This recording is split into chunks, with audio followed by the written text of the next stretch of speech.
같이 한번 축복했으면 좋겠습니다. 참 잘 오셨습니다. 네, 아주 잘 오셨습니다.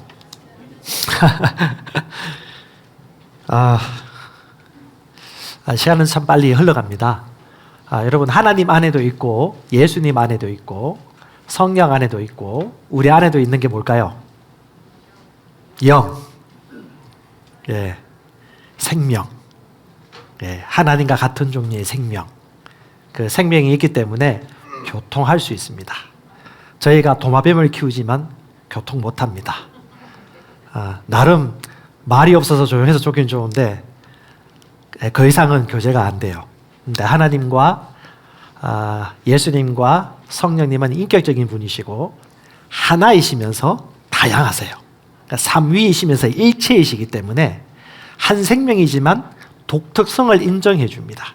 그래서 여러분, 그 다양한 것들이 하나가 되는 그것이 교회의 본질입니다. 사랑으로 하나 된 것을 지키는 것이죠. 하나님이 얼마나 여러분 각 사람을 독특하고 아름답게 창조하셨는지 다 아시겠습니까? 그러니까 그것을 아는 지식에서 계속해서 자라가셔야 됩니다. 우리 딸하고 가족들 영화 하나 봤는데요.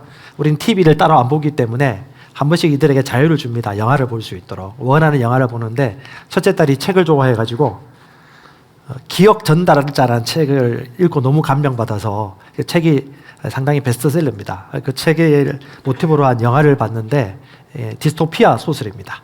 뭐 1984라든가 멋진 신세계처럼 똑같아요. sameness, 일치하게 만들고 다양성을 인정해 주지 않고 아이들은 1년에 50명만 태어나야 되고 대리모가 따로 있어요. 감정을 다 말살해 버립니다. 그리고 가족 개념이 없어져요. 자기가 원하는 게 없어져요. 가족이나 사랑이나 감정을 대해서 표현할 수 있는 말을 쓸 수 없어요. 그런데 유일하게 그 옛날 기억, 선대의 선조의 기억을 가지고 있는 자가 또 한 사람의 기억 전달자에게 옛날의 기억을 전달해주는 SF 소설인데요. 그 기억 전달을 받으면서 인간의 아름답고 행복한 삶의 모습도 느끼지만 전쟁과 미움으로 말미암은 인간의 고통도 같이 느낍니다. 여러분, 하나님처럼 닮지 않았다면 여러분 로봇처럼 사실 수 있어요. 그런데 여러분, 사랑 안에 뭐가 있습니까? 좋지 않은 것을 겪을 수 있는 반대도 있는 것입니다. 그게 하나님을 닮은 인격적인 존재가 스스로 선택할 수 있고 선택한 것에서 책임지는 존재라는 것이죠. 그럼에도 불구하고 오늘 여러분들은 누가 나오라고 해서 누가 이렇게 하라고 해서 한 건 아니죠. 내가 하나님을 사랑하기 때문에 하나님께 찬송하고 경배를 드리고 하나님이 심을 때가 있고 거둘 때가 있다는 걸 알려주셨기 때문에 기꺼이 심는 것이고 신뢰할 수 없음에도 불구하고 하나님의 사랑을 내가 알고 있기 때문에 사랑할 수 없는 존재지만 사랑하기로 선택하는 것이죠. 마찬가지입니다. 우리 삶 자체가 교과서를 배우는 것이 아니고 내 안에 계신 하나님이 말씀을 풀어주셨을 때 그 말씀에 반응하는 우리가 바로 믿음으로 사는 존재이고 영생의 삶입니다. 아멘. 그래서 하나님을 아는 것과 예수를 아는 지식에서 자라가는 것이 뭐예요? 영생의 삶입니다. 히터 좀 꺼주시기 바랍니다. 우리가 바로 그런 삶을 살고 있습니다. 그래서 여러분, 하나님이 여러분을 얼마나 존귀하게 여기시는지, 내가 얼마나 독특한 존재인지, 저 사람이 내가 볼 때 마음에 안 들지만 얼마나 소중하고 존귀한 것을 많이 가지고 있는 사람인지를 볼 수 있다면 결코 우리는 실패하지 않을 것입니다. 아멘. 말씀 같이 보겠습니다. 이사야 55장 1절부터입니다. 오호 목마른 모든 자들아 너희는 물로 나오라. 돈 없는 자도 오라. 너희는 와서 사 먹되 참으로 와서 돈도 내지 말고 값도 치르지 말며 포도즙과 젖을 사라. 너희가 어찌하여 빵이 아닌 것을 위해 돈을 허비하느냐? 배부르게 하지 못할 것을 위해 수고하느냐? 내 말에 부지런히 귀를 기울이라. 또 너희는 좋은 것을 먹고 너희 혼으로 하여금 스스로 기름진 것을 기쁘게 하게 할지어다. 너희는 귀를 기울이고 내게로 나와 들으라. 그러면 너희 혼이 살리라. 내가 너희와 영존하는 언약을 맺으리니 곧 다윗에게 베푼 확실한 긍휼이니라. 자, 보세요. 하나님은 우리에게 뭘 가져가려고 하신 적이 없으세요. 그분은 우리에게 공급하시고 베풀어 주시는 분이십니다. 여기 말씀 보면 뭐라고 말합니까? 목마른 자들은 나에게 나와라. 물로 나오라고 합니다. 여러분, 이사야서는 예언서입니다. 이 예언서는 이사야서도 마찬가지고 예레미야도 마찬가지고 예언서를 읽을 때는 신약의 예수 그리스도와 그 복음의 실제를 어떻게 표현하고 예언하고 있는지를 그 시각을 가지고 성경을 읽으면 조금 쉽게 다가와요. 물이 뭐겠습니까? 물 없는 자, 목마른 자 다 내게 나오라. 어디서 많이 들어보셨죠? 요한복음에 누구든지 목마르거든, 이 노래 모르더라고요. 내게로 와서 마셔라. 나를 믿는 자는, 성경에 이런 것과 같이 그 배에서 생수의 강이 흘러나리라. 성령을 말하기도 하고요, 조의 생명을 말하기도 합니다. 구원을 얘기하는 것입니다. 예수로 말미암아 율법의 구원이 아니라 값없이 예수를 믿는 믿음으로 말미암은 구원, 그 구원의 능력, 그 구원으로 말미암아 풍성하게 누리는 삶을 또 얘기하고요. 물 없는 자 물 마시라 하고 또 뭐라고 그래요? 값 없어도 돼, 돈 없어도 돼, 와서 먹어라고 하면서 뭐 또 줍니까? 물도 공급할 뿐 아니라 포도즙과 젖을 사라고 합니다. 포도즙과 젖이 또 뭐겠어요? 하나님이 주신 영생과 은혜와 구원의 삶뿐만 아니라 거기에 합당하게 따라오는 모든 삶을 얘기하는 것입니다. 저와 여러분들, 우리가 노력해서 얻는 삶이 아니에요. 아무리 똑똑하고 바둥바둥해서 내가 계산한 대로 나와야 되는데 인생의 결과와 사업이 그렇게 안 돼요. 그때 사람들이 얘기합니다. 해봐도 안 되네. 그래서 안 되는 거예요. 내 머리로, 내 지식으로 한계가 있어요. 하나님의 은혜와 하나님의 지혜와 지식이 있음을 인정하고 성령의 도우심을 받고 그분과 교통하며 살아갈 때 우리는 백전백승합니다. 이것이 필요한 거예요. 우리의 지식으로 아무것도 할 수 없어요. 그래서 이사야 55장에 주님 말합니다. 내 생각은 너희 생각과 달라. 내 길은 너희 길과 달라. 만날 만한 때에, 찾을 만한 때에 너는 나를 찾고 나를 만나라 라고 건면하는 것입니다. 이 또한 선택의 문제이죠. 자, 계속해서 보겠습니다. 어떻게 해요? 귀를 기울이고 말씀을 들어. 너희는 다른 거 할 것 없어. 받기는 받지만 말씀을 기울이면 너희가 합당한 것을 누리고 살게 될 거야. 그리고 뭐라고 말해요? 네 혼, 네 몸, 좋은 것을 먹고 기름진 것을 기뻐하게 할지어다. 하나님은 영혼 몸에 다 관심이 있습니다. 오늘 제가 약간 두리뭉실한 얘기가 아니라 실제적인 얘기를 좀 할 거예요. 몇 가지 영역이 있는데 한번 목사님이 좀 다루기도 하셨는데 한 번으로는 이해를 잘 못해요. 오늘 한 번 더 강조하겠습니다. 자, 10절이죠. 이는 비와 눈이 하늘로부터 내려서 그리로 되돌아가지 아니하고 땅을 적셔서 소출이 나게 하고 싹이 나게 하고 파종하는 자에게 종자를 주고 먹는 자에게 양식을 준 것 같이 하나님의 입에서 나가는 말씀도 이와 같이 헛되이 내게로 되돌아오지 아니하고 나의 기뻐하는 뜻을 이루고 내가 보낸 일에 형통함이라. 너희는 기쁨으로 나아가고 평안의 인도함을 받을 것이요 산들과 언덕들이 너희 앞에서 노래 바라고 들의 모든 나무가 손뼉칠 것이고 잣나무는 가시나무를 대신하여 나고 화석류는 찔레를 대신하여 날 것이라. 이것이 여호와의 기념이 되며 영영한 표징이 되어 끊어지지 아니하리라. 하나님은 우리에게 직업을 주지 않습니다. 돈을 주지 않습니다. 하나님 뭘 주셨어요? 영생을 주셨습니다. 하나님은 말씀을 주셨습니다.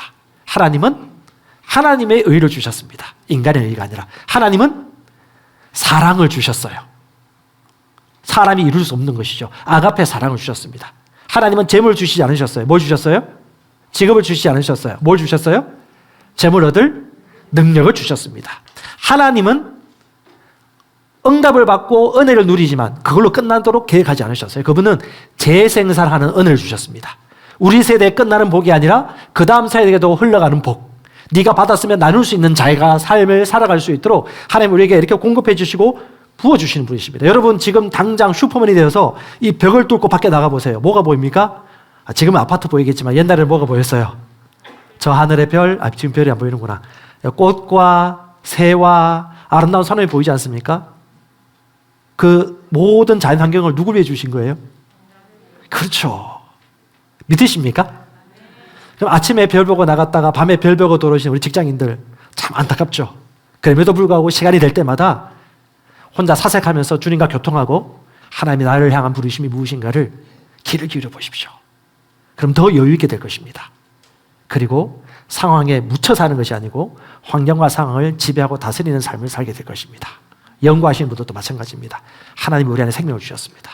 한번 고백합시다. 나는 영생을 가졌습니다. 이기는 생명입니다.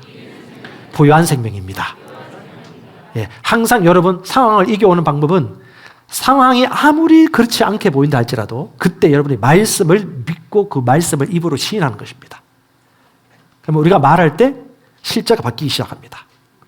하나님이 인간을 만들 때 말로 안 지으셨어요. 모든 건 말로 명령하셨지만 인간을 특별히 빚으셨습니다. 흙으로. 그 말은 무슨 말이에요? 특별한 존재이면서도 하나님이 가지고 있는 권위와 권세를 다 소유한 자라는 것을 얘기하는 것입니다.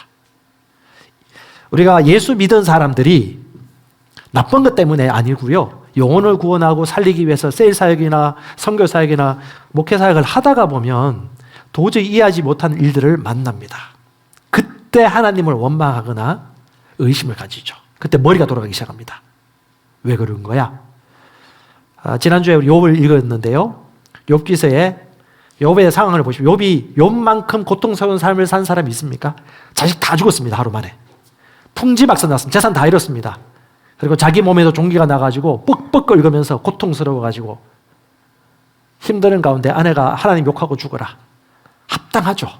합당하죠. 왜 이런 고통 겪어보신 분 계십니까? 뭐라고 말합니까?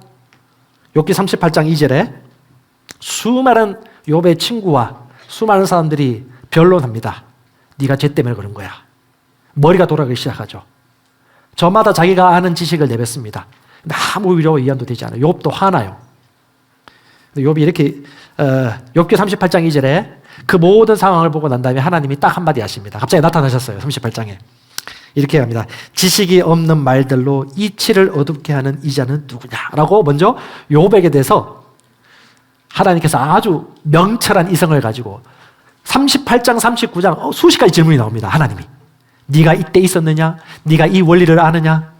그러니까 인간의 지식을 얼마나 안다고 너희들끼리 왔다 갔다 하면서 하나님을 판단하고 너희 인생을 논하느냐라고 하면서 아주 막 결정타를 날려버립니다. 한번 보세요. 38장 39장에 하나님이 얼마나 다다다다다 얘기하시는지. 너희들처럼 얘기할 거면 나 더 잘하거든? 교만하지 말아라. 알고 있다고 함부로 판단하지 말아라. 그래서 여러분 어떤 고통과 어려움과 위험과 내가 도저히 이해하지 못할 일들이 얼마나 많습니까? 지진이 일어나고요. 전쟁이 일어나고요. 사람이 죽고요. 가까운 사람이 질병에 걸려 죽어요. 그렇게 기도하고 믿음으로 부르짖었는데 내가 섬겼던 셀원이 어려운 일을 당하거나 이 땅을 떠나요. 그러면 약간 고통이 오거든요. 욥은 어땠을까요? 근데 저는 너무 팩트를 직면했습니다. 욥이 어떻게 반응했는지 욥기 1장 21절 22절에 나옵니다. 뭐라고 말합니까? 주의 이름이 찬송받을지어다. 이 모든 일에 욥이 죄를 짓지 아니하고 어리석게 하나님을 비난하지도 아니하였더라. 그러나 하나님을 끝까지 신뢰했죠. 여러분 인생은 지나갑니다. 근데 말씀은 영원합니다. 풀은 마르고 꽃은 시들어도 주의 말씀은 영원합니다. 근데 사람이 어리석어서 당장 어떤 이해하지 못할 일이 생기면 이 이성이 작동하고 자기가 아는 어둡지 않은 지식으로 하나님을 판단하고 상황을 판단하고 저 사람은 저래서 그렇다고 얘기를 하죠. 어리석은 얘기입니다. 그때 우리가 할 수 있는 게 뭐예요? 하나님의 말씀을 신뢰함으로 주님의 신실하심과 사랑을 신뢰함으로 그분의 어떠하심을 고백하는 것이죠. 혹시나 그런 일은 없겠지만 제가 만약에 여러분들이 그렇게 기도했음을 불구하고 제가 만약에 병으로 죽었다.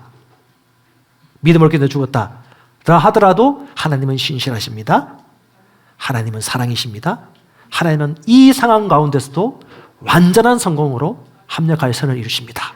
라고 추호도 의심하지 말고 고백할 수 있기를 바랍니다. 저는 그렇게 선포할 겁니다. 아무리 어떤 일이 벌어진다 할지라도. 여러분 그때 뒤로 물러서지 마십시오. 우리가 다 할 수 없어요. 하나님은 항상 우리 위에 계셔서 공급해 주시고 가장 좋은 길로 인도하신 것을 우리는 믿습니다. 그래서 어떤 일이 벌어졌을 때 여러분 항상 생각하세요. 하나님은 합력할 선을 이루신다. 그리고 이 상황에서 난 가장 좋은 것만 취하리라. 어떤 사람은 안 좋은 것만 취해요. 왜 그렇게 부정적인 것이 보이시는지 좋은 것만 취하시면 돼요. 나는 이 좋은 것을 가져갈 거다. 요한복음 3장 16절에 하나님이 세상을 이처럼 사랑하사 누굴 주셨어요? 독생자까지 주신 분이 그거 다 하나님께서 다 알지 못하시겠어요? 다윗이 시편 23편 그 고백할 때가 어떤 때였습니까? 사울에게 핍박을 당하고 도망질 당하고 엄청 고통스럽고 하나님이 기름 부으셔가지고 이스라엘 왕이 된다고 하셨는데 상황이 안 그렇게 흘러가. 그럼 어떻게 해요? 원망할 수 있잖아요. 근데 다윗이 시를 짓습니다. 여호와는 나의 목자시니 나는 부족함이 없습니다. 23장 6절에 뭐라고 합니까? 내 평생에 하나님의 선하심과 인자하심이 반드시 나를 따르느니 내가 여호와의 집에 영원히 와 멋있지 않습니까? 그러니까 우리가 이런 사람들 본받아야 되는 거예요. 아 주위에 그런 사람 없다고요? 그래서 안 되는 거예요. 이런 사람을 봐야 돼요. 그렇지 못한 사람에서 내가 도와주는 거고. 주님은 선하십니다. 모든 고난에서 건지시고요. 여러분들의 가장 좋은 것들을 예비하고 계십니다. 그래서 여러분 기억하십시오. 하나님이 그런 분이시다. 우리도 그분을 닮아 태어난 거 아시죠? 예, 우리는 주는 자입니다. 사랑을 주는 자이고 긍휼을 베푸는 자이고 신뢰를 주는 자입니다. 할렐루야. 세상에 생산자와 소비자가 있습니다. 여러분 생산 소비자가 있어요. 소비를 하지만 또 다른 생산을 일구는 사람들을 말하는 겁니다. 예, 세상에 보면 뭐 벤츠라든가 좋은 차를 타는 사람들도 보면요, 이 세상 사람들이 좀 오해하는 게 큰 소비자를 부유한 사람으로 생각하는데 그렇진 않아요. 큰 소비를 일굴 수 있도록 생산하는 자들이 진짜 부유한 자입니다. 자동차가 좋아요. 근데 그 자동차를 만드는 사람이 있습니다. 그 자동차가 만들어졌기 때문에 그 사람은 그 필요를 따라 그 자동차를 누릴 수 있는 것이죠. 여러 가지 많이 있습니다. 폴리핀 기업가가 있습니다. 자, 베트남에 갔는데 우리나라는 지금 아직 상용화가 되지 않았는데 기득권층의 반발로 말미암아 그랩이 유명한, 동남아시아는 그랩이고요. 뭐 그 서구 쪽에서는 우버가 좀 많이 유명합니다. 자동차 공유 플랫폼인데요. 그러니까 앱에서 딱 치면 제 위치 장소에서 어디 가겠다고 딱 치면 요금이 쫙 나오고요. 그 등록증을 받은 사람들이 차를 몰고 옵니다. 일반 민간인 차입니다. 등록한 사람들이죠. 그래서 사람들이 돈을 벌면서 그 일을 하는 거예요.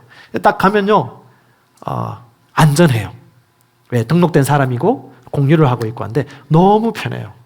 저는 개인적으로 좀 시대가 좀 바뀌어가지고 지금은 어떤 큰 기업들 뛰어넘어서 각 사람들이 생산과 소비의 주체가 되어서 이윤을 창출하는 시대가 되었거든요. 그래서 단군 이래로 지금 대한민국만큼 돈을 제일 잘 벌 수 있고 누구나 접근할 수 있는 시대는 없어요. 그래서 우리가 기회를 볼 수 있으셔야 됩니다. 누구든지 생산하든지 소비하든지 둘 중에 하나예요. 근데 가장 안타까운 것은 뭐예요? 소비만 하는 사람. 그 사람들이 결국은 패배자가 되거나 더 많은 사람들의 유익을 위해 살지 못하는 인생이 될 수밖에 없어요. 그리고 인생이 지나가 버리는 것이죠. 책 쓰는 사람이 있습니다. 그 쓴 책을 읽은 사람이 있습니다. 그걸 읽고 난 이후에 또 책을 써서 또 다른 사람이 읽을 수 있도록 전달해 준 사람이 있습니다. 여러분들이 경험을 합니다. 그 경험을 사서 책을 써서 또 다른 사람이 그 경험을 받을 수 있도록 도와주는 경우도 있습니다. 소비를 상품으로 만드는 생산자가 있습니다. 그 유튜브 중에도 먹방이 많이 나와요. 엄청나게 많이 나옵니다. 저는 좀 염려돼요.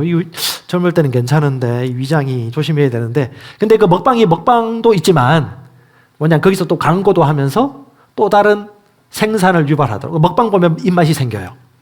입맛 없는 사람들 그거 보면 좋습니다. 또 다른 생산을 일으켜요.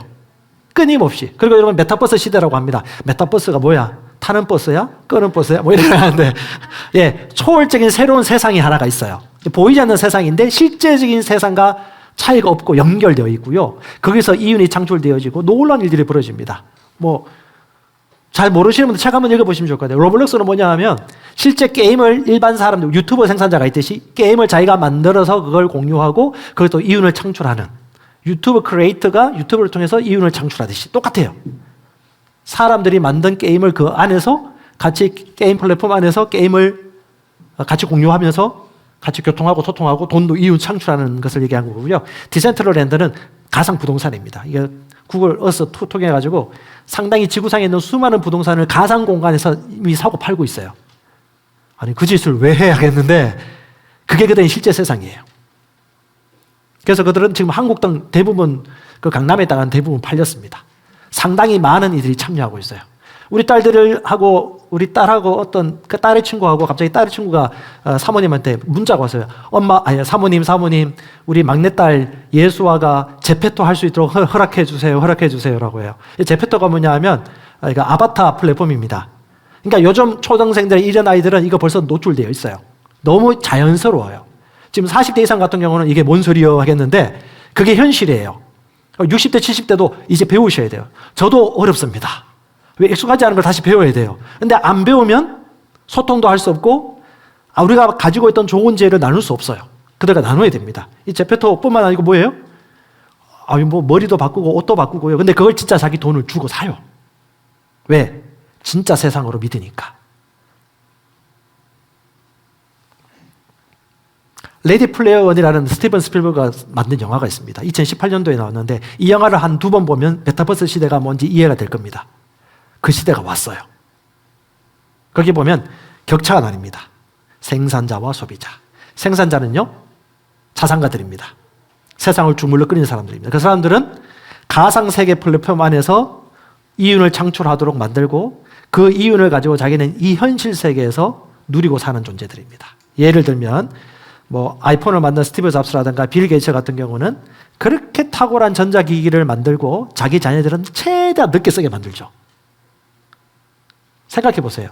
그 세상 안에는 대부분 누가 들어가서 소비를 하고 있느냐? 가난한 사람들, 극빈자들.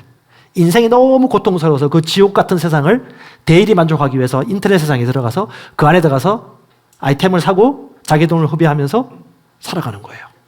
그래서 기업들이 광고를 합니다. 뭐 끝이 없어요. 이건 제가 다음에도 한 번 더 다루도록 하겠습니다. 거기도 생산자가 있고 소비자가 있습니다. 소비자로 살면 패배자가 되어집니다.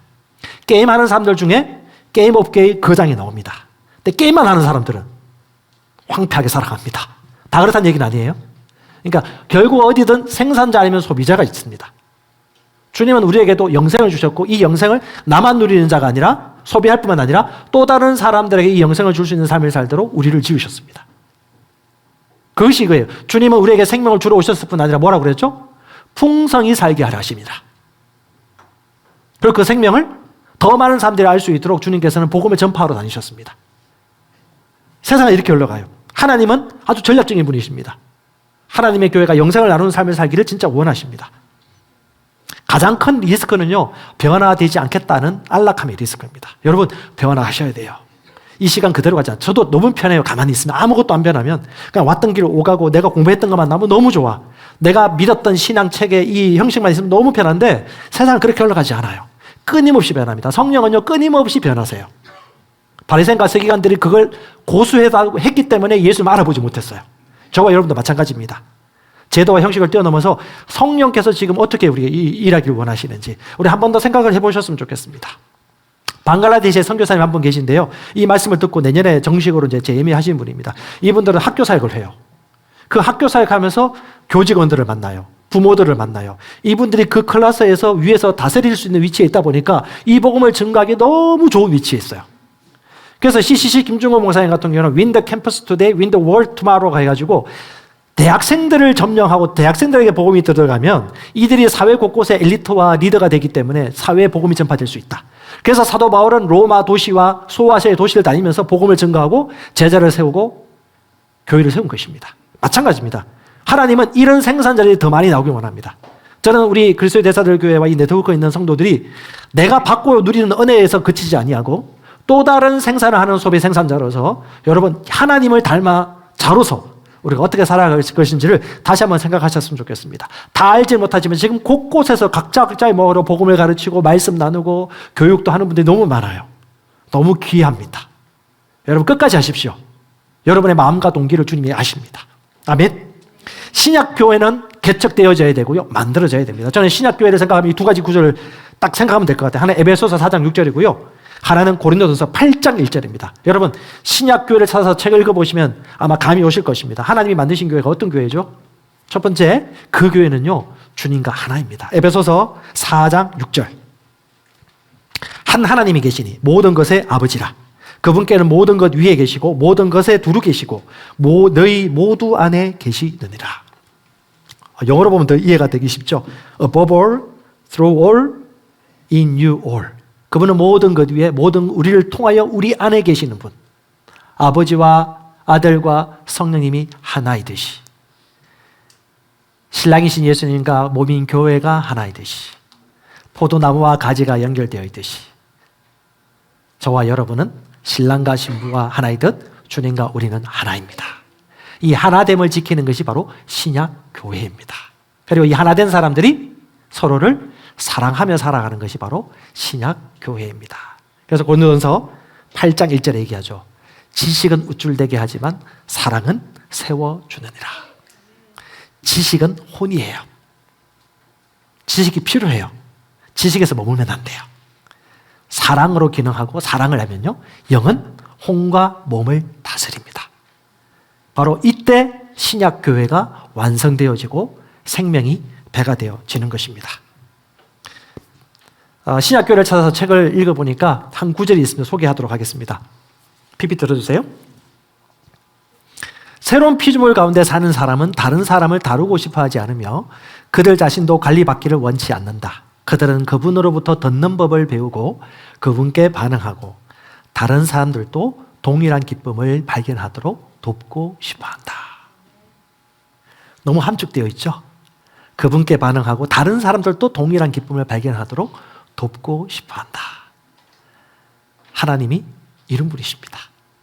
공급해 주시죠. 나누어 주시죠. 우연히 책을 발견했어요. 기독교인 사업가입니다. 이 기독교인 사업가가 리더십을 정의했는데 이거하고 일맥상통하는 메시지예요. 한번 볼게요.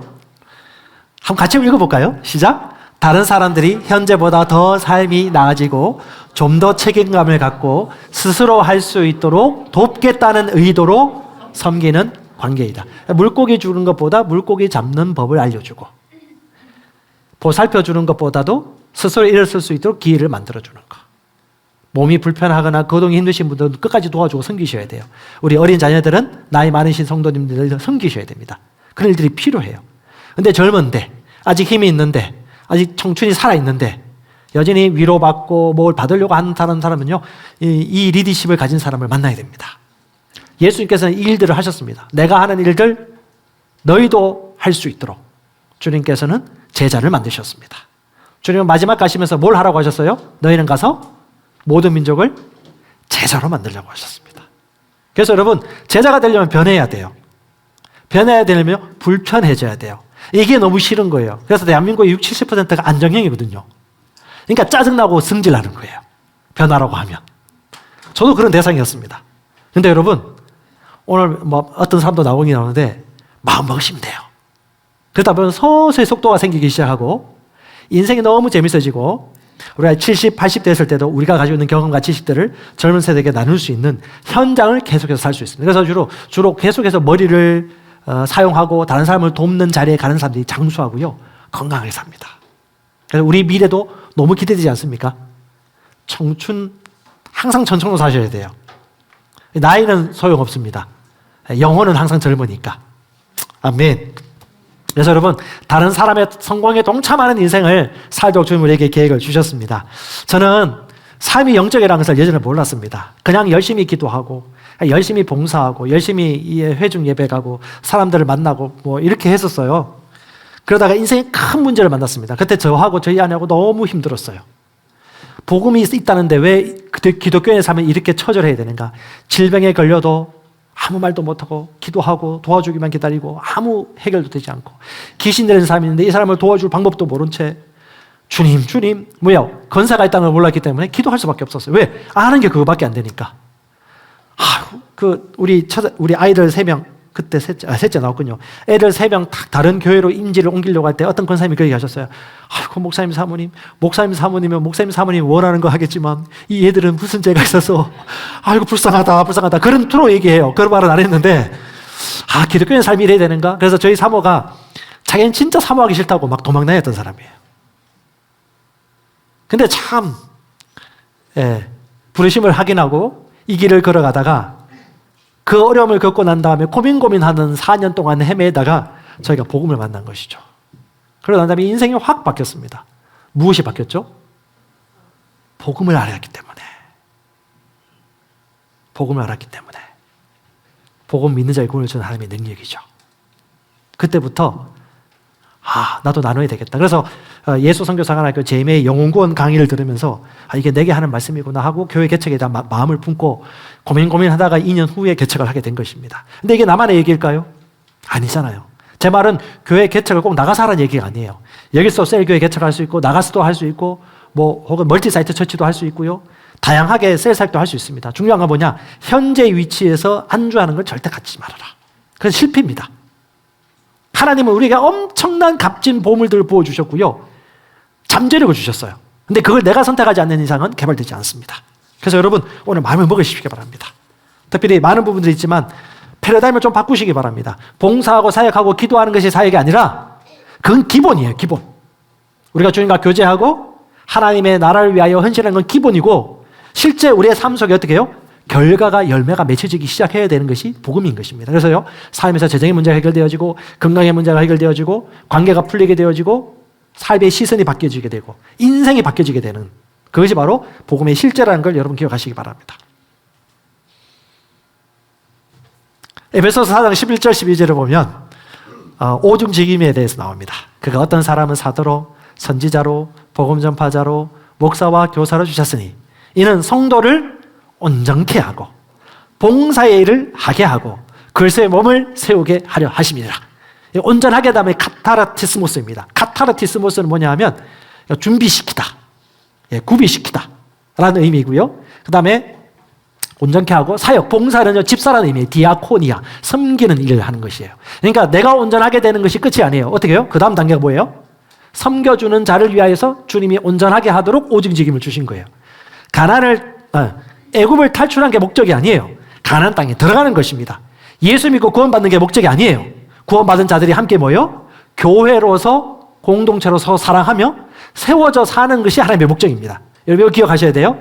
그래서 여러분 교회는 내부로 모이는 것이 아니고 외부로 향하는 것이고 우리끼리만 모이는 것이 아니고 다른 사람의 성공에 동참하는 삶을 사는 것이 생산자적인 삶을 사는 것이 마땅한 것입니다. 주님은 그렇게 세우셨어요. 그리고 오이코돔에 건축하고 세우다. 내가 온전케 되어지고 봉사와 섬김의 일을 하게 되어지고 교회를 세운다. 미국에 있던 뉴질랜드에 있던 베트남에 있던 태국에 있던 방글라데시에 있던 내가 어떤 직업을 가지고 있던 거기서 여러분의 부르심을 가지고 있다면 이런 삶을 살게 될 거예요. 아멘. 그래서 저는 여러분을 직업으로 보지 않습니다. 여러분 속사람을 봅니다. 마찬가지입니다. 그 사람의 잠재력을 보죠. 그럼 중고등부 아이든 10대든 20대든 만나면 뭘 얘기해요? 그 사람에 있는 잠재력, 하나님이 주신 것을 우리가 일부러 얘기해주고 그것을 발견할 수 있도록 돕는 역할을 하는 거죠. 이 사람처럼. 그래서 저는 성경 다음으로 참 이분이 경영 책을 많이 내신 분이기도 한데 이분의 책을 하루에 한 챕터씩 묵상하면서 읽고 있습니다. 성경적인 진리와 부요의 지식들을 이 경영 마인드로 너무 잘 풀어내가지고 제가 매력을 느꼈어요. 와, 거인들이 있더라고요. 거인들이. 성경을 읽으면 잘 몰랐는데 하나님의 말씀의 계시가 풀리고 그다음에 이걸 실제 삶 속에서 실현해가는 사람들의 사고 마인드가 어떠했는지 살펴보기 시작하니까 그게 보이더라고요. 사고 방식이 보여요. 아인슈타인 얘기했죠. 똑같은 일을 반복하면서 똑같은 결과가 아닌 다른 결과를 나오길 기대하는 사람은 가장 바보고 어리석은 자라고. 마찬가지입니다. 옆 사람 한번 보세요. 뭐가 보입니까? 흰머리가 보이나요? 코딱지가 보이나요? 뭐가 보입니까? 그 사람이 보이죠. 생각이 보여야 되는 겁니다. 그래서 우리 셀사이는요 같이 생각이 자라가는 거예요. 하나님의 말씀이 일치하도록. 생각이 바뀌면요 말 바뀌어요. 말 바뀌면요 인생이 바뀌고 습관이 바뀝니다. 억지로 이 자리에 앉아놓는다고 애들이 신앙 좋아질까요? 그렇지 않아요. 그 영과 영이 터치되는 시간과 대화하는 시간을 가지시면 돼요. 다 컸어요. 14살, 15살 이후로는. 이제 우리 청소년들은 여러분들이 여러분 인생을 책임져야 돼요. 엄마 말 안 듣고 아빠 말 안 듣고 저질렀던 그 모든 일들에 대해서 책임을 당신이 져야 돼요. 저는 우리 자식들이 책임지는 인생이 되길 원합니다. 저도 장담을 할 수 없어요. 왜? 개인생은 개인생이기 때문에. 이 세상에 나가서 이제 그런 일들 겪을 때 하나님을 신뢰할지 자기의 머리를 의지할지는 봐야 되겠죠. 우리가 할 수 있는 한 독립하기 전까지 우리가 책임을 다하는 것입니다. 그래서 여러분 하나님은 우리 모두가 종교적인 삶을 넘어서 삶의 실제가 일어나기를 원합니다. 근데 왜 시간이 이렇게 빨리 가나요? 벌써 30분 넘었네요. 예, 할렐루야. 참 좋은 인생의 실제가 무엇일까요? 자, 요한 3장 1장 2절 여러분 잘 아시는 말씀입니다. 조영계 목사님께서 삼중복음의 기초가 되는 말씀인데요. 한번 읽어볼까요? 사랑하는 자여 내 영혼이 잘된 같이 내가 범사에 잘되고 강건하기를 내가 간구하니라. 영어로 한번 보십시오. Beloved, I pray that you may prosper in all things. 모든 것에서 부요하고 and be in health. 건강도 부요하고 just as your soul prosper. 너의 혼고, 생각도, 인생도 다 부요하길 원하노라. 유튜브 검색 한번 해보세요. 나중에 그 조영계 목사님 삼중복음의 기초가 되는 어디서 기초가 되었는지 그 이야기가 나옵니다. 제가 시간이 없어 그 일화는 다 얘기를 못 하겠는데요. 예수 믿으라고 해도 6.25 전쟁 이후에 마음이 가난해졌으면 하나님 믿을 건데 안 믿더래요. 예수 믿어, 예수 안 믿어. 근데 남편이 알코올 중독에서 해방되어지고 자식들이 한량처럼 살다가 일자리 창출하게 되어지고 경제가 풀리고 아픈 몸이 회복되어지니까 어떻게 해요? 하나님이 살아계심을 믿더라는 거죠. 그때 조영계 목사님이 삼중복음, 내 영, 혼, 몸이 다 잘 돼야 된다. 건강도 중요하다. 재정도 중요하다. 이 모든 것들이 우리 영적인 세계와 이 3차원 세계는 분리되어 있지 않아. 이 원론이 아니야. 연결되어 있지. 보이는 것들은 보이지 않는 것에서 움직여지지라는 것들을 풀어줘가지고 수많은 믿음을 갈구하는 사람들이 조영계 목사님 4차원 영적 세계를 통해서 깨닫게 된 것이죠. 그래서 여러분, 우리가 이 새로운 피조물의 교회를 번식하고 온전하게 세우고 다른 사람의 성공에 동참하기 위해서 한 3가지 정도는 여러분 구비되셨으면 좋겠어요. 첫 번째, 새로운 피조물의 계시입니다. 이건 마인드셋이 될 정도로. 제가 작년 6월부터 새로운 피조물에 대해 기초를 설교했습니다. 잘 모르겠으면 그걸 녹취하듯이 공부하십시오. 그리고 묵상하십시오. 말씀의 실제, 새가족반, 양육반, 여러분 마인드셋이 될 정도로 체계적으로 공부하시고 의식이 되도록 하십시오. 지식으로 받으면 소용없어요. 두 번째, 가족부대, 유기적 교회에 대한 이해입니다. 우리 2년 동안 얼마나, 10년 전부터 우리 담임 목사님께서 얼마나 그 책을 소개하, 저는 웬만한 것 좀 다 읽었어요. 목사님이 또 워낙 책을 잘 소개하시고 선물도 잘 해주셔가지고 제가 옆에 붙어 있다니 보니까 이 티코가 기름 냄새 맡아도 다 달려간다는데 목사님이 책을 너무 잘 읽으시니까 제가 옆에 있다 보니까 덩달아 책을 많이 읽게 됐어요. 이제는 책이 너무 재밌어졌어요. 그래서 좀 책을 많이 읽는 편입니다. 읽으려고 노력합니다. 저희 아내는 원래 책을 많이 읽은 책벌레였고요. 예. 양옆에 책벌레가 있으셔가지고 제가 도움을 많이 받았습니다. 이게 유기적 교회에 대한 책이 많이 있잖아요. 그 책을 읽으시면 의식이 돼요. 그러면요, 그냥 삶의 옷이 되어집니다. 특별한 교회가 아니에요. 마땅한 교회죠. 신약교회. 그리고 세 번째가 뭐냐면 이런 새로운 피조물의 계시와 유기적 교회를 함에 있어서 삶의 실제가 나타나지 않으면 복음 전파나 영혼 구원과 셀 사역이 제대로 되지 않습니다. 결국 뭐예요? 복음은 건강으로, 재정으로, 관계로, 감정 처리로 인생을 관리하는 데 있어서 실제가 드러나야 되는 것이죠. 이런 삶의 실제가 우리 삶에 나타나야 됩니다. 그러면요, 제자 만드는 것과 교회 배가가 자연스러운 결과로 나타나는 것입니다. 넘겨주세요. 자, 누가복음 16장 11절에 보면 아주 재밌는 말씀이 있습니다. 자, 주님께서 하신 말씀인데, 너희가 만일 불의한 돈에 신실하지 않으면 누가 참된 재물을 너희에게 맡기겠느냐? 또한 너희가 만일 다른 사람의 것에 신실하지 아니하면 누가 너희 것을 너희에게 주겠느냐? 여러분, 만약 편의점 사장이다. 직원 뽑았는데 정시에 출근 안 하고 퇴근 시간 되기 전에 일찍 나가버리고 자꾸 게임만 하고 손님 와도 인사를 안 한다. 어떡할 거예요? 잘라야죠. 누가 뽑았어요? 여러분 책임이네. 그게 그래요. 이게 성경적인 원리입니다. 제 말은 뭐냐 하면 하나님도 그 얘기를 하시는 거예요. 기업가 마인드이기도 하고 주인의식이기도 한데 제대로 안 해. 그럼 주님이 맡길까요? 다른 걸? 안 맡겨요. 더 좋은 프로젝트와 더 많은 이윤이 창출되지는 기업이 있는데 그 일들을 맡길 수가 없어요. 주님의 일들입니다. 누구한테 한 말입니까? 바리새인들에게 한 말입니다. 재밌어요. 그 다음 구절 한번 볼까요? 작은 것을 충실되지 않으면 주님이 큰 거 안 맡긴다고 말씀하셨어요. 13절, 집 하인이 두 주인을 섬길 수 없나니 혹 이를 미워하고 저를 사랑하거나 혹 이를 중히 여기고 저를 경히 여길 것임이라. 너희는 하나님과 재물을 겸하여 섬길 수 없느니라. 왜? 바리새인들은 돈을 좋아하는 자들이기 때문에 살아간다는 말입니다. 무슨 말이에요? 잘 보세요, 여러분. 양극단이 있을 수 있어요. 하나는 바리새인 같은 사람입니다. 이 사람은 어떤 사람? 돈을 너무 사랑해가지고 투자를 너무 잘하고요. 너무 경영도 잘 알고요. 돈 있는 곳에 냄새 맡고 가는 사람들이에요. 바리새인들이. 종교 지도자들이. 그래서 이들에게 얘기하는 겁니다. 돈을 벌고 조그만 일들 앞에서도 성실하고 충실한 자들에게 더 큰 걸 맡기지 않겠느냐? 그러니까 얘들은 돈 냄새 잘 맡고 너무 잘하니까, 탁월하니까 그것을 통해서 관심을 환기시키고 그 다음에 진짜 하고자 했던 얘기 뭐예요?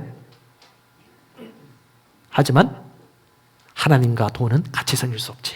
그러니까 너희는 이걸 잘하지만 하나님 나라와 의를 구하고 하나님을 사랑하는 것에는 너희가 주인을 놓쳐버리고 있는 거야. 그래서 이 사람들은 돈을 사랑하는 그 유혹과 욕심을 주님 앞에 내려놓고 하나님 나라를 구해야 될 위치였습니다. 그래서 주님이 이 말씀하신 거예요. 또 반대가 있어요. 하나님 나라를 너무 구하고 하나님을 너무 사랑해. 근데 너무 또 이쪽 분야는 완전히 꽝이네요. 그러니까 인생이 너무 고달파게 해서. 아니, 예수 믿는 사람이 왜 이렇지? 왜 이렇지? 제가 얘기하잖아요. 생각과 사고는요, 확장되고 확장되어지는 수준이 다 다릅니다. 하나님의 말씀을 알면 알수록 진리가 너희를 뭐 하죠? 자유케 해요. 근데 진리를 모를 때는 저 사람이 진리를 말해도 저 사람 돈 맡기는 사람. 저 사람이 진짜를 얘기해도 저 사람은 이상한 사람이라고 그래요. 기도 안 하고 있네. 나는 6시간 기도하는데 저 사람 1시간도 기도 안 하는 것 같아 라고 판단하게 되고 종교적이 되어버려요. 전통적이 되어버리죠. 여러분 이 차이를 아셔야 됩니다. 그리스도인들 같은 경우는 삶의 실제적인 영역에서 말씀이 실제가 되어지는 부분 속에 전복하고 실제 말씀이 두리뭉실한 적용이 아니라 삶에서 실제가 되어지는 적용을 하는 데 있어서 많이 후퇴하고 있어요. 왜 제가 이런 생각을 하게 됐냐. 자, 교회 개척을 하고 난 다음에 가족처럼 지내는 형제 자매가 있는데 어떤 자매가 너무 이 복음의 은혜를 받고 난 이후에 너무 놀라고 자빠져가지고 저는 예배당 근처로 이사 가겠다고 해요. 일산에 있는 집을 팔까요 말까요 저한테 물어봐. 제가 아유 뭐 팔고 오세요. 가까이 와서 이렇게 하면 얼마나 좋겠습니까? 라고 해서 와서 좋은 선택하셨어요. 그런데 몇 년 지나자마자 갑자기 지금 부동산이 폭등하면서 전세에 들어갔는데 전세값이 부족한 상황이 생겨버렸어요. 그래서 제가 깨달았어요.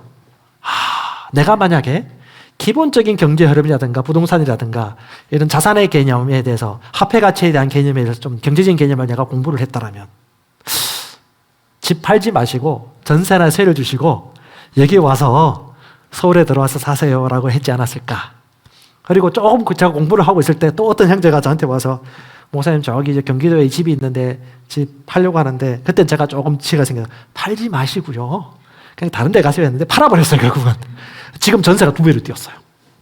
자, 이걸 보면서 아니 애꿎게 고생하지 않아도 될 일을 왜 이렇게 고생하는 걸까? 그리고 또 기도를 해요. 기도하지 않고도 미리 우리가 경제적이고 시대적인 흐름들을 우리가 공부하고 파악했다라면 충분히 도와줄 수 있었음에도 불구하고 안타까움을 아버지와 목자로서 느꼈어요. 그래서 여러분 난 이것밖에 못하라고 생각하지 마시고 모든 분량에서 여러분 성장하기로 결단하시기 바랍니다. 고수는요 즐기는 자입니다. 복음을 알려고 노력하는 게 아니고 복음을 알고 누리는 자예요. 그리고 고수는요 모든 영역에서 고수입니다. 그러니까 복음을 알면요 삶의 태도도 고상해지고요 모든 분야에서 예의도 있어지고요 말도 달라지고요 돈을 쓰는 방법도 달라지고요 다 달라지는 것입니다. 그래서 여러분 참 좋은 인생 요 3가지 패턴 여러분 꼭 기억하시고 저는 요 3가지 중에 세 번째죠. 건강, 재정, 관계, 감정, 인생 관리에 대해서 시간이 아주 충분합니다. 오늘 약간 좀 쓸게요. 시간 여유가 있으니까. 좀 다루도록 하겠습니다. 목사님이 했던 부분에다 얹혀가지고 또 너무 자세히 제가 해줄 수는 없어요. 여러분들 각자 개념과 생각이 다르기 때문에 하나님 말씀 안에서 우리가 어느 정도 이 정도는 알고 있으면 좋겠다라는 부분들만 제가 조금 뽑아봤습니다. 한번 고백합시다. 나는 위대한 삶을 살게 되어 있다. 섬길 수 있는 기회가 있기 때문이다. 이것이 아름다운 인생입니다. 주님이 섬기러 오셨죠. 그래서 그분은 위대한 분이십니다. 다른 삶의 성공에 동참하는 것. 첫 번째 한번 볼까요? 건강입니다. 건강. 두말하면 잔소리인데 나이가 들면 들수록 관리를 하셔야 돼요. 무너지기 전에 관리하셔야 돼요. 제가 얘기했지 않습니까? 제가 20대 초반에 폐결에 걸렸어요. 무너졌어요. 한 번 건강이 무너졌어요. 건강이 잡고 있었습니다. 축구도 좋아하고 운동도 좋아하고 그때 푸시업도 하고 너무 좋아했어요. 근데 안 먹고 과로하고 스트레스 받고 안 먹고 했는데 왜 그런 줄 아세요? 주님 사역한다고. 진짜 그래. 주님 사역하는데 과로 받고 스트레스 받고 안 먹고 영양결핍 걸렸어요. 홀짝 말랐는데 내가 말랐고 지금 아주 심각한 상황이라는 걸 몰랐어요. 지금 제가 돌아와서 20대 초반 사진 보면 한 40대 같아요. 내가 이렇게 살았구나. 근데 그때 몰랐어요. 영혼 몸 균형 있게 믿음으로 성장하는 게 뭔지를 배우지 못했어요. 그래서 여러분 한 40대 이상 되시면 서서히 관리하셔야 됩니다. 40대 건강 관리 잘하면 50대 60대 좋아진다고 목사님께서 얘기하시더라고요. 제가 50대 60대 안 가보셔가지고 그랬는데 관리하셔야 돼요. 불량식품 먹지 마시고요. 운동하시고 육류는 조금 적절히 줄이시고 제가 이번에 조금 아파가지고 쏙 들어가가지고 고기를 일부러 먹고 있습니다. 단백질 보충하셔야 돼요. 완전 끊을 수는 없지만 적절하게 관리를 하시면 좋을 것 같고요. 사람이 자면서도 550ml 정도의 생수병에 물이 수분을 흘러나간다고 합니다. 그래서 여러분 꽃이 물이 없으면 시들듯이 물을 평소에 좀 많이 드시고 생수병은 가능한 갖고 다니시고 생생하게 제가 오늘 아침에 올라오면서 항상 먼저 마시죠. 미리 보충하는 겁니다. 물을 많이 드십시오. 많이 드시고요. 그다음에 비타민C 좋습니다. 이게 우리 갑자기 생각이 안 나네요. 그 박사님, 비타민C 박사님 같은 경우는 하루에 1만 mg 먹는데 비타민C는 필요한 거 먹고 나머지는 다 물로 그냥 빠져버려요. 그래서 문제되지 않습니다. 생각, 스트레스 관리 하셔야죠. 제일 최고의 방법이 뭐예요? 주님 안에 거하는 삶. 예, 할렐루야. 성령 안에 교통하는 삶. 사랑하며 사는 삶. 내가 뭘 줄 수 있을까? 어떤 사람 뭐가 더 필요할까라고 생각하면요. 그렇게 기분이 좋아지고 행복해지죠. 그리고 등산, 자전거, 농구, 풋살, 1만보 걷기. 이건 여러분 원하는 대로 운동을 하시기 바랍니다. 저는 저 집 앞에 대모산이 있어가지고 혼자 대모산 오르면서 저는 혼자 글 짓고 난리를 합니다. 주님과 교통하고 우리 딸들과 우리 아내는 아무도 안 따라가요. 자전거 타러 가도 아무도 안 따라가요. 홀로 외롭게 경건의 삶을 하면서 혼자. 여러분도 여러분 루틴이 있을 거예요. 우리 박신혜 집사님은 자전거를 좋아하시는 것 같아요. 자전거 타고 왔다 갔다 하시는 것 같은데 여러분 각자마다 에너지를 쏠 수 있고 묵상하고 사색할 수 있는 시간들을 꾸준히 유지하신다면 영적인 삶을 살 수가 있습니다. 끈기와 습관이 필요합니다. 넘겨주세요. 자, 요 사진 보이시죠? 이 한쪽은 비만인데요. 비만을 우리 의학적으로는 몸이 부은 상태라고 합니다. 표준은 그러니까 몸이 건강한 상태라고 하는데 주로 이제 비만인 사람들이 다는 그렇지 않지만 주로 이제 인스턴트 식품이랑 고기라든가 빵이라든가 샌드위치라든가 달걀이라든가 동물성 식품 주로 많이 먹고 콜라, 사이다, 햄버거 이런 거 주로 먹고요. 이쪽은 좀 약간 이제 신선한 채소, 과일들 이런 것들 좀 주로 먹습니다. 이것만 먹으라는 얘기 아니에요. 골고루 먹을 때 대부분 한국 사람들이 이걸 잘 안 먹기 때문에 이걸 좀 먹는다면 균형감을 좀 가질 수 있을 것입니다. 그래서 여러분 제가 셀리드 훈련 같은 경우는 이걸 한번 다뤘죠. 한 번으로 될까요? 안 돼요. 나중에 또 한 번 할 건데 훈련하시고 지식을 자꾸 들으면요. 잔소리도 들으면 사고방식이 되듯이 좀 들을 필요가 있습니다. 말씀도 마찬가지듯이. 넘겨주세요. 이분이 나이가 몇 대로 보이십니까? 60대입니다. 60대. 서울대 흉부외과 교수님이시고 의사이셨던 분인데 이제 은퇴를 하신 것 같은데요. 야, 어떻게 이런 삶을 사셨나요? 시간이 많아서? 아니에요. 여유가 많아서? 아니에요. 특별해서? 아니에요. 누구보다도 시간도 없고 바쁘고 한데 이분이 이루신 것들 보면서 제가 너무 도전이 돼서 이걸 한번 가져왔습니다. 예. 신문에 나와서 이런 사람들은 요 사람을 한번 보세요 라고 하는데 이분이 어떤 일을 했나 넘겨주세요. 50세에 1호 중국어 프랑스어 스피어를 도전합니다. 저보다 나이 많을 때. 60세에 전 4개 외국어 능력시험 최고 등급을 받습니다. 초콜릿 복근, 말만 들었는데 그걸 직접 키웁니다. 58세 세미 누드집을 발견하고요. 의사 역할을 제대로 못했냐? 그것도 아니에요. 상도 받고 엄청나게 학술지도 발표하고요. 성실하게 사셨는데 시간이 많은 사람이 일을 많이 하는 게 아니고요. 진짜 해야 되는 사람, 결단하는 사람들은 시간이 없더라도 시간을 만들어내는 것을 볼 수 있습니다. 그리고 영화 관련 책을 3권이나 펴낸 영화 강의고요. 이건 여러분 안 배우셔도 됩니다. 술 마시는 말술 실력의 애주가인데 미니어처 술병 수지까지 취미였던 것 같아요. 그래서 자기가 이거 취미생활 했던 복근 운동 그리고 언어 훈련 이런 모든 것들을 경험한 것을 책을 쓰기 시작했어요. 그게 뭐예요? 소비자가 아니고 생산자가 된 거죠. 다른 사람이 내가 했던 경험을 또 통해서 그들이 건강하게 살아갈 수 있도록 영화 속 흉부외과, 세계 지도자와 술, 4개 외국어, 도전기 등을 책을 써낸 거예요. 그러니까 뭐예요? 다른 사람에게 흘려보내고 베풀어 줄 수 있는 삶을 또한 살게 되는 거죠. 이게 뭐예요? 생산자입니다. 그리스도인들이라면 저는 이 사람과 똑같지는 않다 하더라도 과거보다는 오늘, 오늘보다는 내일 한 걸음 더 내가 발휘될 수 있는 잠재력을 여러분 기억하시고 끄집어내신다면 더 많은 영혼들이 살아날 수 있을 것입니다. 진짜 그렇게 생각합니다. 넘겨주세요.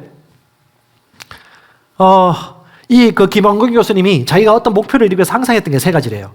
내가 그 원하는 것이 있으면 사람들에게 미리 공포한다. 그리고 그걸 실행한다.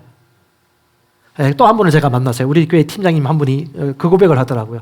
자기가 얼마 전부터 갖고 싶었던 게 불우한 청소년들, 우리 이쪽 지역의 불우한 청소년들을 좀 도와주고 싶은 마음이 계속 있었는데 그 팀원들하고 나눴대요. 근데 팀원들이 그 말을 듣고 같이 비전을 품고 어떻게 해요? 시켜서 한 게 아니에요. 시켜서 한 게 아니고 이분들이 극빈한 그 청소년 아이들 가정을 동사무소 자료를 통해 가지고 발견해 가지고 찾아가서 직접 그 아이들 집에 가서 쌓여 있는 쓰레기를 다 치우고 집 리모델링을 해준 거예요. 누가? 우리 교회 성도가. 시켜서? 아니, 자발적으로. 건강한 교회죠. 그분들이 십시일반 헌금해가지고 그 돈으로 이번에 리모델링 한 건 했어요. 내년에 또 몇 건 하실 것 같아요. 멋져. 이게 교회죠. 그러니까 교회가 우리 안에만 머물리는 것이 아니고 다른 곳을 향하여 예전에 여러분 슈퍼맨 사역도 했듯이 우리가 가지고 있는 이 영생의 생명의 복음을 세상 사람들은 몰라요. 그건 감각적으로 경험해야지 알 수 있습니다. 그래서 어떻게 해요? 숨기고 봉사하는 거죠. 그들의 생각에 아마 변화가 있을 것입니다. 꾸준하게 이런 일들을 한다면. 그래서 여러분, 헌금도 어떻게 해요? 이런 분들은 이런 쪽에 헌금하시면 되는 거예요. 교회에서 바로 이런 사역을 위해서 하나님이 우리에게 헌금을 하라고 또 주신 것이니까요. 너무 멋있습니다. 넘겨주세요. 예. 그 다음에 재정적인 분야인데요. 재정에서 여러분 기본적으로 복리에 대한 이해가 좀 있으셔야 됩니다. 여기 보면 아시겠지만 500만 원을 넣어서 100억 원을 모았는데 어떻게 이런 일이 벌어졌느냐. 최초 투자금이 500만 원이고 복리 이자율이 연 10%면 80년이면 100억을 만듭니다.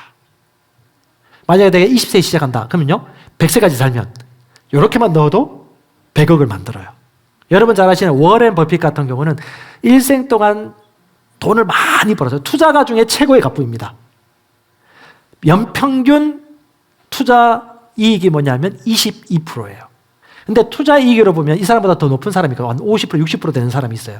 근데 재산으로 치면 그 사람은 우리 워렌 버핏의 3분의 1밖에 되지 않아요. 왜? 왜일까요? 워렌 버핏은 10살 때부터 했어요. 그러니까 여러분 우리가 생각하는 이 경제적 개념은 10살 때부터 할 수도 있어요. 저희가 그것을 깨닫고 난 다음에 애들한테 일부러 자본주의에 대해서 가르치고 말씀과 재정에 대한 교육도 시키거든요. 하기 나름입니다. 그러니까 어떻게 해요? 지금 90세거든요. 80년 동안 엄청난 부를 이뤘습니다. 그러니까 시간이죠, 시간. 그리고 또 지금도 투자하고 있다는 거. 그래서 워렌 버핏을 지금 따라갈 사람이 없는 거예요. 그 사람 죽고 나면 또 다른 사람이 뭐 그 다음 승계를 할 수 있을지 모르겠지만요. 넘겨주세요. 그래서 여러분 재정 마인드 몇 가지만 장착을 좀 하시면 좋을 것 같아요. 잘하시는 분은 잘하시겠지만 모르는 분들도 있으셔서 우리 성도들 중에 혹시 뭐 주식 투자해가지고 몇 천만 원, 몇 억을 잃어버리신 분이 있으면 제발 그렇게 하지 마세요. 공부하시고 소액을 먼저 투자하시고 준비되어지면 하셨으면 좋겠어요. 그리고 투자하다가 실패하신 분들은 어떤 생각하죠? 이건 안 돼, 하면 안 돼, 하면 안 돼. 부정적인 생각을 갖게 되어지고 어떻게 해요? 마땅한 합법적인 지혜로운 통로임에도 불구하고 부정적인 인생을 가지기 때문에 피해가 될 수 있습니다. 그래서 여러분 기억하십시오. 수입이 아니라 저축을 통해 부자가 됩니다. 저축 먼저 할 수 있으셔야 돼요. 어떤 분들 한 번씩 재정 상담하러 옵니다. 하나님께 스밀 게 없어요. 제가 부유해지고 싶은데 항상 가난해요. 그러면요. 제가 봄, 여름, 가을, 겨울 얘기하면서 씨 뿌리는 걸 얘기합니다. 씨가 없대요. 씨가 없진 않다고. 씨가 없대요. 그리고 고민하면 가요. 그리고 계속 가난하게 살아요. 무슨 말인지 아시겠습니까? 씨는 있어요.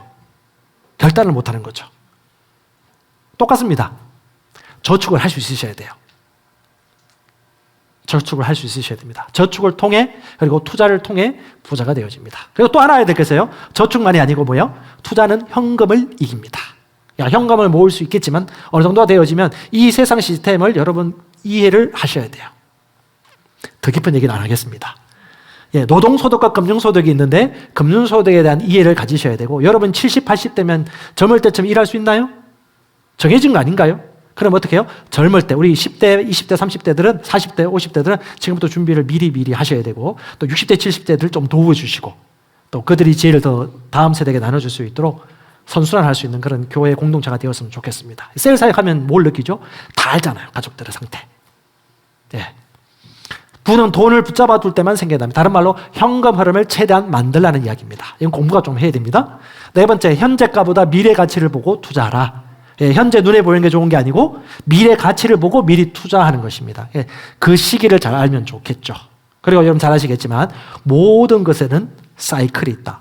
경제 사이클이 있습니다. 전도서 3장에 보면 무슨 장이 나옵니까? 때에 대해서 나옵니다. 울 때가 있고 기쁠 때가 있고 슬플 때가 있고 심을 때가 있고 거둘 때가 있다. 저는 이걸 보면서 적용이 되더라고요. 하나님이 다 때를 주셨구나. 그럼 지금 우리는 무슨 때이지? 우리 10대, 20대 열심히 도전하고 투자하고 달려갈 때예요. 30대, 40대, 50대 준비 잘 하셔야 돼요. 진짜 준비하실 때입니다. 60대, 70대는 노후를 지금 준비하실 때입니다. 지식을 닦고 자기 개발을 하셔야 돼요. 100세 넘으신 우리 김형석 교수님 보십시오. 그분이 항상 했던 게 뭐예요? 공부, 부지런한 변화, 다른 사람에게 나눠주는 지식 창조자가 되었죠. 똑같습니다. 나눠주는 사람은 늙지 않는다고 그래요. 그래서 우리 한 20년, 30년 후에 여러분 어디서 만나고 싶으세요? 지금부터 꿈꾸세요. 그러시고. 저도 이거 2030 300교회 개척에 대한 꿈들은 평생 가져갈 거예요. 늙어서도. 저는 우리 교회 개척하는 사람들, 또 셀교회 개척하는 사람들하고 만나서 교제하고 싶어요. 싱가포르에서도 만나고, 말레이시아에서도 만나고, 하와이에서도 보고, 발리에서도 보고. 여러분 그리기 나름입니다. 근데 그건 공짜예요. 누가 그립니까? 원하는 사람. 그걸 T.L. 오소 목사님이 뭐라고 말했죠? 긍정적 욕망의 힘이라고 얘기했죠. 한번 옆 사람 보고 얘기하십시다. 욕망을 가지십시오. 예, 긍정적 욕망입니다. 욕망을 지금부터 가지시면 돼요. 못할 게 없어요. 안 된다고 생각하기 때문에 해봤으니 안 돼. 그래서 계속 안 되는 거예요. 왜? 그는 믿음의 영역을 모르고 있는 거거든요. 예, 넘겨주십시오. 예, PPT 넘겨주세요. 그 다음 관계 마인드입니다. 관계. 직장 생활을 뭘 하든 간에 여러분 이건 원리입니다. 갈등이 있으면 회피하지 말고 도망하지 말고 절대 맞부딪히고 돌파하셔야 됩니다. 다른 회사 가면 또 똑같은 사람 만납니다. 또 다른 셀 가면 똑같은 리더 만납니다. 잊지 마세요. 돌파하셔야 돼요. 인정받으셔야 돼요. 아는 사람은 여유가 있어요. 그런 상황에 처해질 수 있습니다. 신뢰는 선물입니다. 황금률이라고 하죠. 뭐죠? 신뢰할 만해서 신뢰하는 게 아니고 신뢰하기로 선택하는 겁니다. 여러분 완벽해서 그 사람 좋아하는 거 거의 없어요. 불안정하지만 좋아하기 때문에 그 사람을 사랑하기로 선택했기 때문에 사랑하는 거죠. 부부도 마찬가지입니다. 예, 황금률 존스라고 있습니다. 미국의 어떤 시장이었는데요. 이분이 아주 유명했는가 봐요. 예, 이분이 이제 이런 얘기를 했어요. 내가 갖고 싶은 것을 저 사람들도 가졌으면 좋겠다는 그 마음. 저는 이 예수의 마음, 다니엘의 마음, 스데반의 마음이라는 생각이 되어집니다. 바울의 마음이고요. 황금률 존스. 한번 연구해보면 위키피디아에 나와요. 부는 다른 사람이 더 좋은 사람이 되도록 도와주고 봉사한 결과로 얻어진 것이다.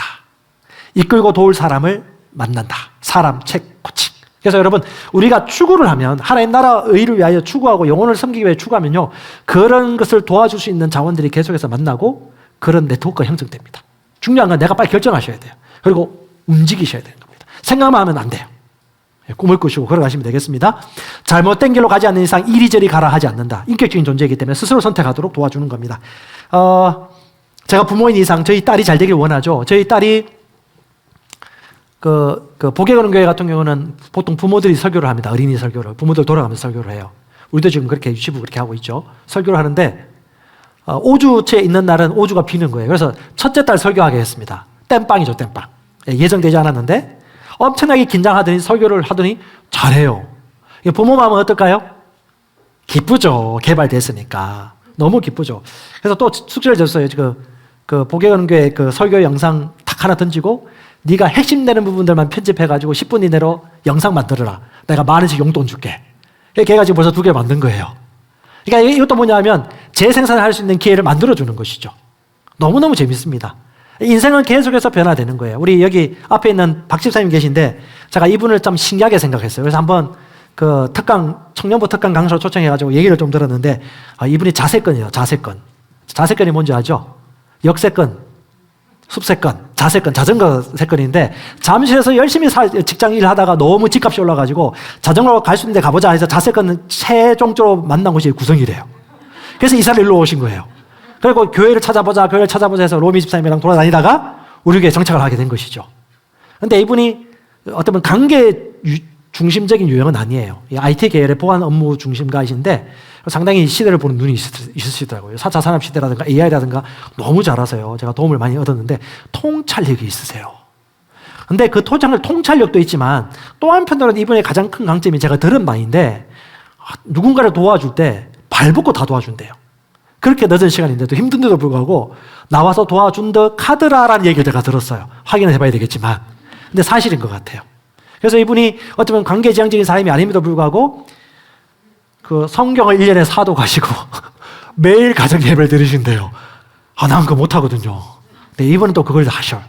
그러면서 어떻게 성경의 마인드셋이 되지 않았는가. 그래서 어떻게 남의 성공에 동참하고 주는 것이 그냥 자기 삶이 있는 것이죠. 누구나 가능하다. 예, 누구나 변화 가능하다. 줄 수 있다. 예. 넘겨주세요. 시간이 많이 가서. 사랑과 존중을 분리하라. 사랑은 선택할 수 있지만요. 존중은 노력하셔야 됩니다. 항상 존중하는 태도를 가지는 것은요.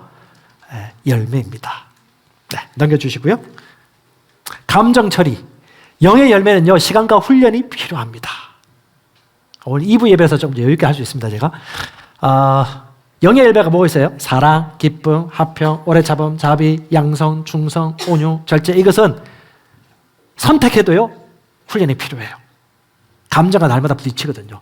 내 기질과 부딪히거든요. 기질이 강한 사람은 제가 보통 혼이 강한 사람이라고 얘기합니다. 기질을 하나님 말씀에 양보할수록 영의 열매가 맺히기 시작합니다. 그래서 제가 한때는 어색한 분위기 너무 힘들어했어요. 그래서 제가 먼저 얘기를 꺼냈던 사람이었습니다. 얘기를 많이 하면 어떻게 되죠? 필요 없는 말을 하게 되어지죠. 그 다음부터 잠언 말씀과 하나님의 말씀을 보면서 제가 좀 훈련되어지면서 어떻게 해요? 말을 줄이게 되었고 듣는 걸 더 많이 하게 되었고 옛날에 그 제자 훈련 빼먹고 국가대표 A매치 축구 경기 있으면 막 선동했던 사람이었는데 이것도 육신이구나 하고 내려놓고 축구 경기 언제 한지 기억도 안 나요, 이제는. 이렇게 훈련되는 시간들이 있었는데 똑같습니다. 영의 열매는 시간과 훈련이 필요합니다. 근데 하나님이 누구신지 더 반복하고 기억하시면요, 감정을 다스립니다. 하나님의 내가 누구인지, 하나님이 어떤 성품을 가지셨는지. 그리고 마음과 생각 관리를 꾸준히 해야 됩니다. 이 긍정적인 루틴이 뭐예요? 말씀 고백, 주님의 말씀을 끊임없이 되뇌이고 고백하고 다른 사람을 가르치는 현장을 가지는 거. 이건요, 기본입니다. 이렇게 살아보십시오. 인생이 너무 재밌습니다. 이건 은퇴가 없어요. 60, 70, 80대도요. 내가 누군가에 도와줄 수 있는 힘이 있고요. 나눠줄 수 있는 게 있어요. 지금부터 하는 겁니다. 그다음에 인생의 지혜는요. 이거는 그 에카르트 톨레, 그 유명한 심리학자가 인생이 죽음이 맞이하게 되어지면 얻는 지혜, 자기는 3가지를 얘기하던데 저는 그냥 가져왔습니다. 뭐냐? 독서해라. 그다음에 글을 써라. 그리고 사색하면서 산책을 해라. 독서해라, 글 써라, 사색해라. 제가 이거 언제 경험한 줄 아세요? 경험은 하나하나 하고 있었는데 얼마 전에 제가 좀 아팠을 때 제가 그 일을 하고 있더라고요. 산책을 하면서 하나님과 교통하면서 갑자기 책을 너무 읽고 싶어가지고 책을 읽고 싶어도 못 읽는 상황이 생기면요 감사가 많아집니다. 이해가십니까? 책을 읽고 싶은데 읽지 못하는 상황이 되기 전에 그럴 일이 없겠지만 여러분, 지금 책 읽어야 될 때예요. 사람들과 만나서 사랑을 표현할 수 있을 때 사랑을 표현하는 것이고 산책하며 글을 쓸 수 있을 때 글을 쓰는 것이죠. 그래서 저는 대모산 올라갈 때 꼭 블로그에 글 1개씩 남깁니다. 어줍지 않은 글이지만 우리 목사님이 이번 그 송구 영신 예배 때 오시는 분들 시집을 하나씩 준답니다. 예, 목사님이 쓴 책을 누가 읽겠어요? 우리 성도들 가장 읽지 않겠어요? 똑같습니다. 여러분들도 작가가 되시고 경험을 나눠주시고 영생의 삶을 산 새로운 피조물의 인생이 어떤 것인지를 나눠줄 수 있는 생산자로서 여러분의 인생을 축복합니다. 잘 생각하십시다. 시간이 많이 지났지만 우리 한 번만 기도하고 마무리하십시다. 내가 온 것은 양으로 생명을 얻게 하고 더 풍성히 얻게 하려는 것이라. 우리 마지막 말씀 같이 한번 읽고 기도하도록 하겠습니다. PPT 한번 띄워주세요. PPT. 맨 마지막 말씀 이사야 메시지 번역인데요. 그 앞에 옮겨주세요. 예, 같이 한번 읽어보겠습니다. 시작. 거기 목마른 자들아 모두 물로 나오느라 물뿐이냐 상관없이 오느라 와서 사 먹어라. 와서 너희 마실 것을 사라. 포도주와 젖을 사라. 돈 없이 사라. 모든 것이 무료다. 어째서 너희는 아무 영양가 없는 것들 돈을 낭비하며 힘들게 번 돈을 불량식품에 허비하느냐. 내 말 들어라. 귀담아 들어라. 가장 좋은 것만 먹고 최고의 먹거리로만 배를 채워라. 이것이 하나님이 여러분을 향한 목표입니다. 그리고 여러분이 다른 영혼을 위하여, 세론들을 위하여, 멤버들을 위한 아버지의 마음입니다. 지금 이 말씀을 보고 있는 데가 너무 많습니다. 동경에서도 보고 있고, 신주쿠에서도 보고 있고, 뉴질랜드에서도 보고 있고, 호주에서도 보고 있고, 미국에서도 보고 있고, 전라도에서도 보고 있고, 경상도에서도 보고 있습니다. 여러분 모두에게 해야 되는 말씀입니다. 하나님 여러분을 열정페이로 써먹고 버리는 분이 아니십니다. 그러면 진짜 여러분 인생이 잘 되길 원하시고 여러분이 잘 되어서 다른 사람에게 공급해주는 생산하는 삶을 살기를 원하십니다. 여러분 그런 인생을 이 시간 취하십시오.